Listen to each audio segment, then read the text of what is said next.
Welcome back. You're still watching Daybreak on this 6th day of October 2025. In studio I have Fred Okango, who is an advisor, a strategic advisor within one of the departments in government. Which one is this, by the way? Sam, yeah. You have very difficult questions in the morning. No, I mean, because we need to clear the air. I advise a lot of people, a lot of them, and they know themselves. I think I need a bit of advice on how to understand what you're saying. But also, Wilson Susan is here. Good morning, Mheshimiwa. Good morning, Sam. And it's good to see you again. Good to see you. Yesterday was World Teachers Day. Yeah, indeed, it was World Teachers Day, and I think for the first time, Kenyan government and the social partners in the sector, led by UNESCO, organized one of the best events to celebrate teachers, with massive attendance of teachers and with issues of teachers well addressed. And the theme was recasting collaboration in the teaching service. It's a theme that is generated by UNESCO and Education International, the body that brings together 32 million workers in the teaching profession. And here in Kenya, I think it was worth it, considering that ILO's UNESCO recommendation on the status of teachers has been strictly observed by Kenya Kwanza administration led by the president.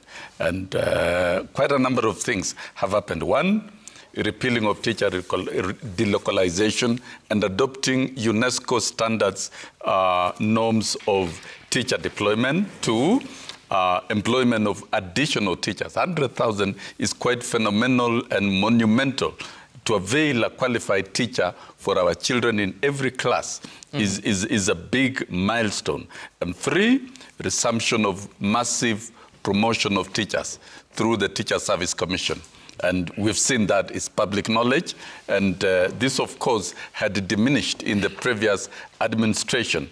But the president is very deliberate to ensure that this is restored and more teachers are promoted. Remember, Sami, the most dear thing to teachers is not even salary rises, but it is the promotion, the upward mobility in the teaching service.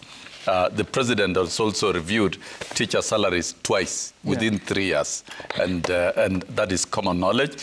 And lastly, recalibration of the CBC curriculum, which was wrongly introduced to this country without proper consultations, and I think that has gone on very well. So indeed, all the stakeholders congregating yesterday, led by the ministry, together with the TSC and other stakeholders, unions and teachers, I think, to me, is quite historic. I was also excited to be well received by the teachers of Kenya. All right. Thank you. And of course, congratulations to the teachers as they marked that very special day. And it's coming at a time that in that season of transitioning, there will be national assessments in the coming few weeks. And of course, the Kenya Secondary Education Kenya Certificate of Secondary Education examinations will be starting on the 21st of October 2025. And one of the issues that are being highlighted in the papers is that there are challenges. Some institution principals reporting that the lack of release of capitation is causing struggle, and they are not sure of how the national examinations will be conducted. Also joining us this morning is Onesmus Ngogoyo, who is the Member of Parliament for Kajiado North. Good morning, Mheshimiwa. Morning to you. I think we haven't met. Yeah. Karibu sana. It's good to have you here. Pleasure as well. And we will shortly be looking at a story of a situation that happened in one of the schools in Emurua Dikil. It's a story that was filed by Crispin Otieno, working with colleagues here at the office, showing a very dilapidated institution in that area. And of course, talking about learners having to move to a kitchen belonging to a neighboring church. I want us to watch that story. The pictures that welcomes you to Chebonei Primary School in Emurua Dikir, Narok County. Even getting here is a struggle. A dilapidated road mirroring the infrastructure hurdles that define this village. For over 15 years, parents and residents have been pleading with the Ministry of Education and Narok County leaders for intervention. Their calls, however, have largely gone unanswered. Established in 2008, Chebonei School now stands in decay. Some structures were built by parents, others through CDF, and another by World Vision. Today, many are weakening, teetering to the brink of collapse. The biggest casualties are learners from early childhood classes to grade 6 who study inside makeshift wooden structures. This is a 3-in-1 class, literally hosting PP1, PP2, and grade 1 pupils. And whenever a normal class is ongoing right inside this room, it's always chaotic, depicting the infrastructural challenges this school has been grappling with for many years. Tuna nafasi ya kufundisha watoto. There is also another class ambaye hata tumebadilisha kwa offices, kwa library, because kuna there is a big crack inaweza angukia watoto. Some even braving the mud barefoot. The situation is no better for grade 2 learners. They have been forced to take classes in a local church kitchen, far from their institution. Watoto wetu anakaa darasani, maji iko ndani, watoto wetu wako na shida, tena tuko na shida barabarani, kila kitu ni mbaya hapa, hata stima hakuna hapa. Tuko hapa tu na tunaomba bwana president yetu, bwana William Ruto kuja saidia sisi Chebonei. Within the same compound, unfinished structures stand abandoned for years, monuments of unfulfilled promises. Wanafunzi hawafiki huku, ikinyesha tu kadogo hivi, wanafunzi hawafiki hapa. So tumeamua kama kanisa kupea hiyo third kitchen, hii shule waendelee kuwa class, because hakuna classes. But in the midst of frustration, learning continues. Parents, teachers, and pupils cling to hope. Hope that one day, authorities will hear their cry and rescue the future of Chebonei. Crispino Tieno, Citizen TV, Emurua Dikir, Narok County. Now, that's a public primary school in Emurua Dikir constituency. Fred, it's 2025, and that's a learning environment for young learners. Yes. Very unfortunate, Sam. Very unfortunate because even with, first of all, allow me to just appreciate those teachers in that school that even with the challenges, they still put effort to ensure that the kids learn and they stick to the professional ethics in ensuring that they do their best. But it's unfortunate, Sam, that we have such challenges today at a time when learners expect to get the best. But with the media highlighting this, I want to believe that steps will be taken to address such challenges. But I just want to understand some. Mm-hmm. Last time when we were here, we were talking about, the issues of CDF. Mm-hmm. And I'm sure that school sits in a constituency with a member of parliament that is tasked with ensuring that such projects by the national government are facilitated. Maybe it's an opportunity for the member of parliament of that area to just relook into the issues of concern, like education. Number two, the county government too. But I know there are quite a number of schools in that condition that the media maybe might not have reached out to them. There are quite a number. And the only time that in this country maybe we do see such is during election, when people are voting. You will see so many schools that are in dilapidated condition. Some of them, you even wonder how the kids go in those schools. But there's hope. There's hope because we do have members of parliament that receive National Constituency Development Fund. Mm-hmm. That part of it should actually go into rebuilding those schools, giving them a facelift, and even constructing new classrooms for the learners. So that at this age and time, at this year, as you say, some 2025, we should not be seeing classrooms that are makeshift. We should not be seeing children learning under a tree. We should not be seeing children learning in temporary structure, but permanent structures that even enhances the environment of learning. So I was to agree, Sam, that is unfortunate, and I believe that with the capitation challenges, the government of the day should take measures to ensure that those kids learn in a proper environment, in a proper school, so that even as they learn, they get the best from their learning. And Mheshimiwa Ngogoyo, I don't know how the situation is like in Kajiado, but what can a member of parliament do in such a situation as we see in Emurua Dikirr? First of all, just like my brother here, I think I would appreciate the teachers who sustain themselves in such an environment and find means and ways to make sure that children are in classes and give in their best. I think that would be very outstanding. Also a shame to the area member of parliament. That's Emurua Dikirr constituency. First of all, that should be in his knowledge that there is such a situation, either with NGCDF funds or using other means. You should try and find an environment that such a situation will not happen. In Kajiado North, for instance, I don't have a problem with classes.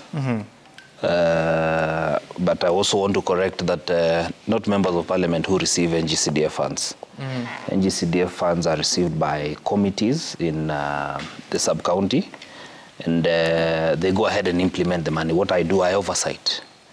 For instance, if I realize I had such a situation, I would influence to make sure that in their next planning and in their public participation, they prioritize such a school. But I can tell you everything, like John C. Maxwell says, rises and falls on leadership. You know, when you have an MP who is very particular on education, you will see it reflect. So in such a case, and especially when you served for long, 3 terms as a member of parliament, I think that's something you can correct. No matter the schools that are in such a constituency, CDF is structured in a way that you can plan for it. By and large, you can make sure that it is habitable. And by the way, those are the kind of schools we found. I personally, a school like Kiserian Primary, I found very dilapidated classes, some that I went through myself. But I've brought them down and brought up structures and even designing a way that you can go. What's the name of the school again? Kiserian Primary. Kiserian Primary. Kiserian. Yeah, Kiserian Primary. And this is your first time? Go and have a look. Yeah. So there we've brought up 8 with an intention of having another 4 more. So we have 12 classes, story building, because we no longer have land that we can go vertical. So we are going horizontal, and you'll see that in all our schools. So we have a plan of upgrading at least 1 school in every ward continuously. And this is an engagement of the people. Actually, when 1 school receives money, for instance, this financial year, they know in the next financial year they will not. So they also prioritize based on the problem. But one of the things that I would want you to know is that you said we have the first grade 9 that is going to be assessed this year. The Kenya Kwanza administration has failed terribly. Students in grade 9, some of them have never seen a laboratory. There was a commitment by the CS for education that they will make sure there is a laboratory in every primary school. That has not been forthcoming. So some of the children will be examined for a class they do not have an experience about. Remember, in JSS, a lab is a requirement. So there are children who will be examined in the Republic of Kenya, different areas of the country, that have never seen what is either a mobile lab or a full lab. Personally, I've tried to do a number of, especially mobile labs, to make sure that every school, none of my school that does not have a lab. But it will be very unfair for students. And I think that's one of the places you can say the government has failed. Okay, and just to understand from you, even as members of parliament influence the committees to adopt some of those institutions, do you see the Ministry of Education coming on board to assist? What do they do in your constituencies? You know, they have this money that they call, there's this money that the ministry budgets, and they're able to do infrastructure, but it is usually selective. It depends on whether you are liked by the president or whether he visited your area or whether he came to a burial somewhere close to you and he said this school I'll do 10 million. So it is not structured in a way that it is fair. And this has been actually slightly historic because, for instance, in my constituency, I have not seen any infrastructure development that has been done by national government apart from NGCDF. I have not seen any. And when resources are being allocated in Parliament, because you sit in the National Assembly, do you specify resources to go to school infrastructure? Do you specify to which institution? No. What happens, it's an infrastructure fund that goes to the ministry, and the ministry prioritizes along the year. And remember, I'm just trying to recall the name. There's a name they call it. This is the money that the PS, the CS, and then the president and the deputy, this is what they commit when they go to schools. I'll do 5 million to this school. You'll be able to do a lab or something. It is never structured in a way that it is fairly, it's not like NGCDF. It depends on where they are. And like I told you, it's very political. Because it's where most of the times, look at all the burials that maybe the president attends. He will commit 10 million in a school, 5 million. This is the infrastructure fund that comes there. It was part of, you remember when Ndindi Nyoro was the chair, it became a slight argument that he took a lot of money to his constituency.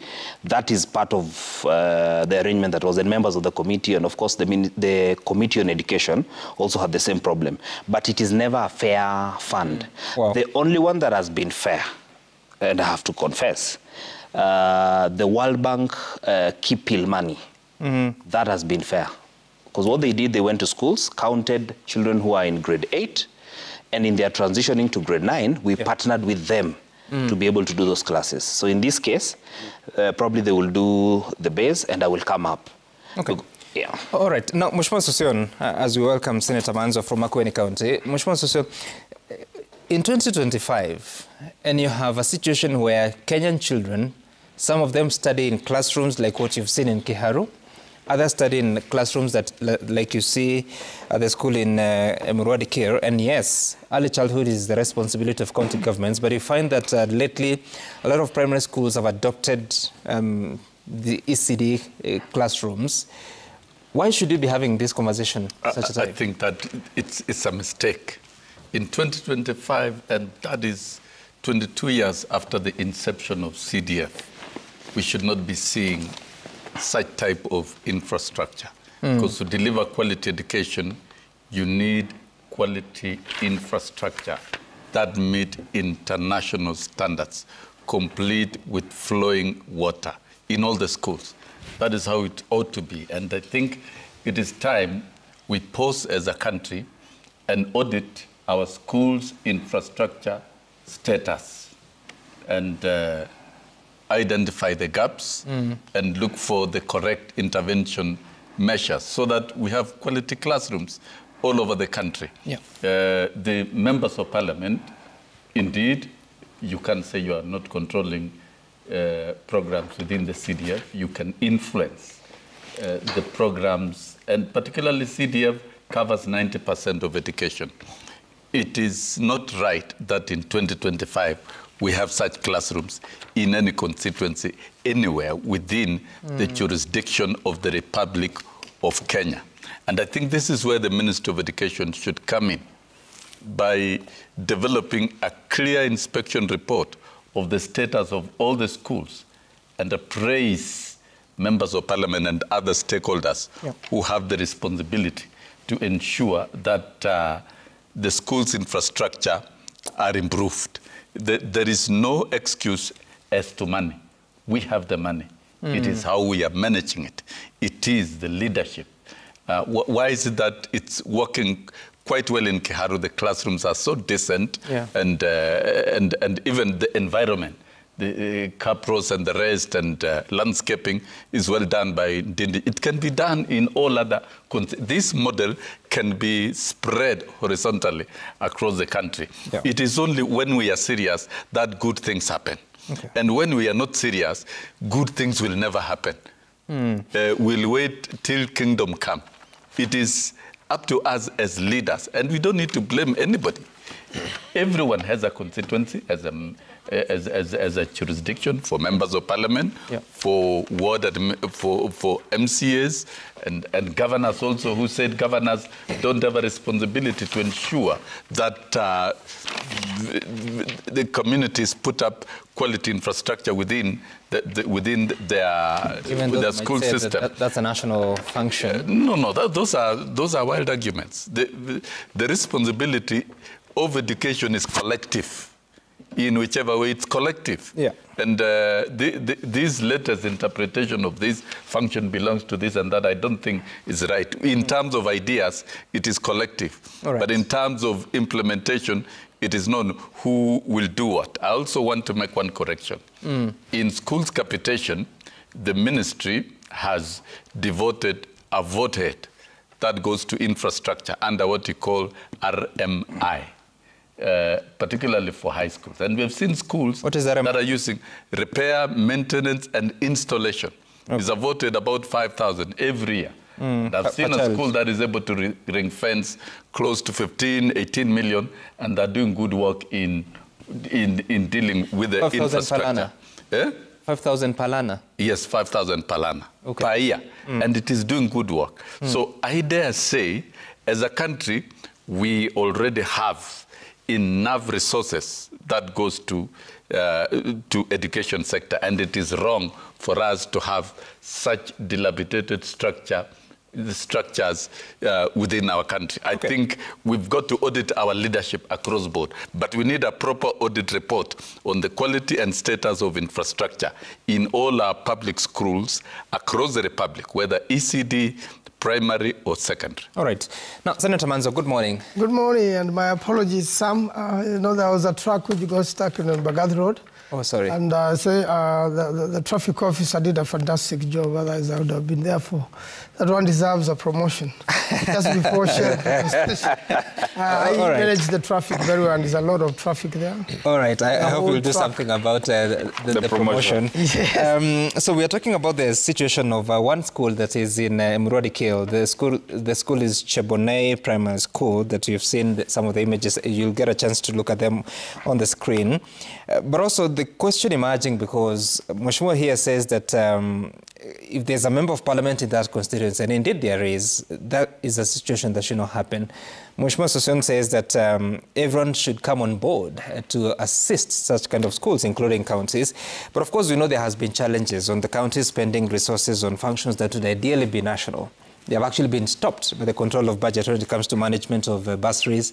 There was a conflict, things went to court, then they were told they needed to find a way of having an agreement between the national government and the counties. I don't know what your thoughts are about school infrastructure and who should get involved, and when counties want to get involved, how would that happen within the confines of law? You know, Sam, I was a member of National Assembly for 10 years. And the first thing I did, and we got actually into parliament with the current member of that constituency, the first thing I did when I became a member of parliament was to do away with all the schools which were at mud walls. It's a matter of immediate effect. And CDF really comes handy, unless misused, to help, schools. And at one time, we had a problem with the CDF in 2016. Yeah. And it was, stopped and channeled through the Ministry of Education.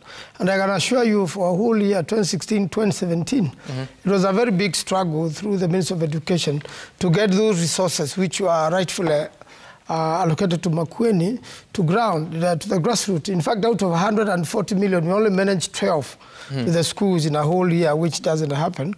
And the situation in the pictures you can see on the screen really is unforgiving, and unfortunately it is in very many constituencies in the country. Personally, Makueni, I never left that situation, and I believe the members of parliament there should do something with immediate effect. They have that capacity. They have the monies. They should do even the emergencies monies, to do the toilets, because a child can easily lose life in a situation like this if there is bad weather or if the toilets sink. That happens once in a while. You know, the worst thing is for a parent to send a child to school only to lose their life. And I think for those 10 years, the Minister of Education did very little in Makueni and in many other constituencies, despite a huge budget. And even when the very little they did in Makueni was a school which was sinking out of bad weather and I think rock structure in a place called Bitini in Makueni.